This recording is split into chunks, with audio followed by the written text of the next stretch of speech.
Hey everybody, welcome to Everyday Chaplain. I'm Drew, the Tattooed Chap, and today we're going to be talking about CPE, also known as Clinical Pastoral Education, and what it looks like in the Army system. So stay tuned and learn about this program.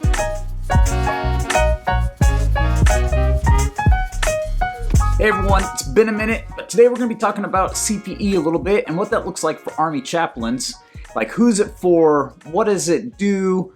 Why you should or maybe shouldn't do CPE, and some of the things about going down that route as an Army chaplain. But before we do that, make sure to hit that like button if you haven't. And if you haven't subscribed, make sure to subscribe and share this with your friends. Okay, so what is CPE? CPE is Clinical Pastoral Education. It's a 1-year-long program that the Army does, and in it you do 4 units of clinical pastoral education, and each of them have different competencies that you're working towards. You can go to the ACPE, the Association for Clinical Pastoral Education's website, and I'll have a link right here, and you can go to that and kind of see what some of those competencies are, things that your educator will be working with you to develop in your pastoral skills. So CPE, it's a great program. It's in one of 3 locations that currently the Army has it at, and one of those is Walter Reed in the DC area. The other is at Brooke Army Medical Center in San Antonio, and then the other is at Madigan Army Medical Center, which is up in the greater Seattle area. You're at this hospital for a year working as a student chaplain. You're there and you're interacting with patients on a regular basis and staff. You're kind of really just assessing your pastoral skills. You're doing that in group settings with your fellow students and your educators. What the average week looked like for me is we would have 2 or 3 days of the week where we were at the hospital, and our sole job was to visit patients, do all these encounters with them, and then on 2 days of the week we would sit down with our group of fellow chaplains and our educator. We would share these experiences that we had. We just kind of really explore, why did I say the thing that I said when I went to go see this patient? People ask questions. They kind of dig a little bit. Is there some kind of woundedness that maybe you have in your past that made you respond a certain way? There's really kind of like people helping you to kind of hone in on who you are as a person and why you do the things that you do, so that way you can be a better minister with people. They like to call it the clinical method, and I did a short video on that on here, and I'll put a link to it up here so you can see that. But the clinical method is action, reflection, action. You go see the patient, that's your action. Your reflection is with yourself and with your team, your fellow chaplains and your educator, and then you go act again, and it's the cycle of just honing your skill set. Because, oftentimes we go through the world, both as ministers and just as people, and we just act. We don't really reflect and ask, how can I be a better minister? How can I allow God to take who I am and what I've gone through and use that to the fullest? Cool thing is your CPE students are coming from all backgrounds too, right? Other faith traditions or maybe different types of Christians, and they're kind of looking at things from maybe a different perspective. And sometimes they say stuff and I'm like, that is awesome and on point. I didn't even think about that. Sometimes there's things that people suggest or offer and I'm like, yeah, that's cool. Thank you for the suggestion. Let's move on.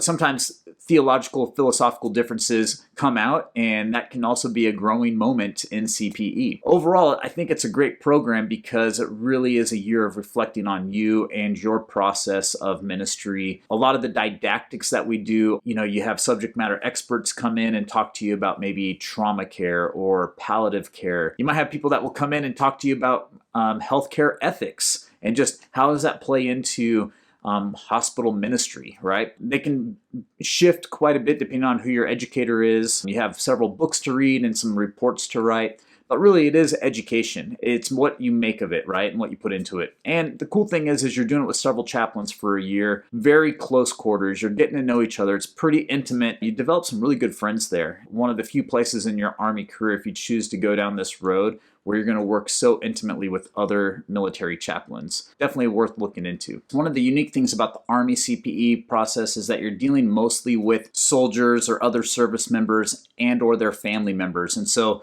it's kind of a unique setting as opposed to perhaps doing it on the civilian side. So those are some of the reasons why maybe personally you may want to step into the CPE process. I really do think it's a season of reflection and personal growth between peers, but also just a time to really like grow in your faith too, and really ask, what does it mean to be a pastor, or what does it mean to be a minister and a chaplain? It's a place and a time where you don't really get that too often in life. At least in my whole ministry career, both prior to the military and in, I've never had as long of a period of time to really ask, what does it mean to be a pastor, and really allow that to shape me. The question is who can be a CPE student? Well, CPE students has traditionally been for captains and majors, and I'm sure there's always an exception to that. My class was predominantly captains with a handful of majors, and there was even some reservists, and I know of a National Guardsman, and he was actually one of the students. So there is that. What are the things that are surrounding the CPE program that are not otherwise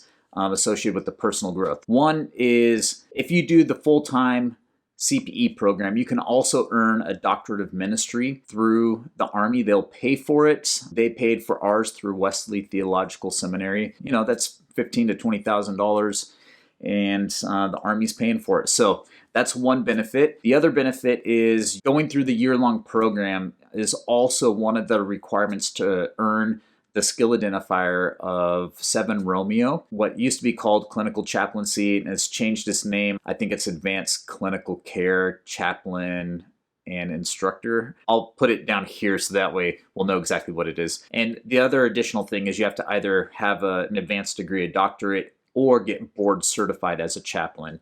And to get board certified, you have to have CPE. That's the route that I went through. Is I got board certified first through NAVAC, National Association of Veterans Affairs Chaplaincy, and then I'm also working on my doctorate. But you can get the 7 Romeo skill identifier, and there's certain slots within the Army, particularly as you move up in the ranks and major and lieutenant colonel and colonel, that require the 7 Romeo skill identifier. You know, and those are typically in the medical field or somehow related to the medical field. So if you do go through the program, you will require a utilization in one of the fields that have traditionally been designated as 7 Romeo slots. A TRADOC school that was a medical TRADOC, like, you know, the combat medics or something like that down in San Antonio, working at the prison, working with our criminal investigation division, or one of our traditional hospitals or medical centers, field hospitals, combat occupational stress control units. All of those require someone that has CPE experience. There's probably an exception to every one of those rules. For instance, I was sent up to Fort Belvoir Community Hospital, which is going to be renamed in a couple days to Augusta Military Medical Center. I'm a captain, but I'm serving in an 04 slot as the senior Army clinician. We have a clinic at the Pentagon, and so I go serve there as well.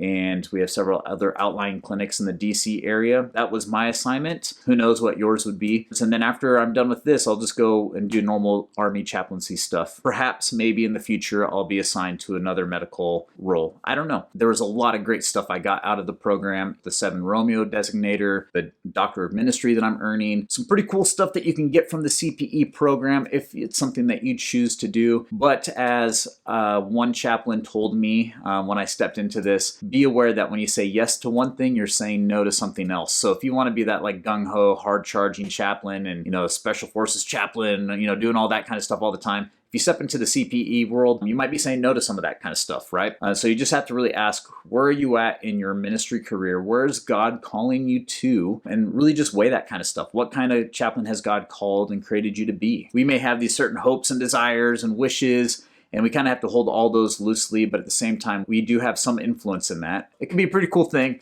Definitely worth checking it out. If you're interested, you can go to the Army Chaplain website, and I'll put a link down here for that. And you can look up where it talks about clinical pastoral education and the process. So the question I always get is, how do you get selected? I've heard 2 things. I've experienced one. I know that some people have to apply for it, and there's a process of application, and then they get selected. Others can be asked, and then they're kind of just put in the track. I was one of the people that didn't apply. I was just asked if I was interested. I think some years it can be pretty competitive. If you have more questions about CPE, please ask me and I'll do my best. And there's also the Chaplain Schoolhouse that you could always contact, and their point of contacts. And again, like I said, I'll put the link below. Hope this was helpful for you and some of the possibilities and career tracks that you can have as a chaplain in the United States Army. If you like this video, again, make sure to like it, comment below. Lord bless you and keep you. And thanks for tuning in. Have a great day. Bye.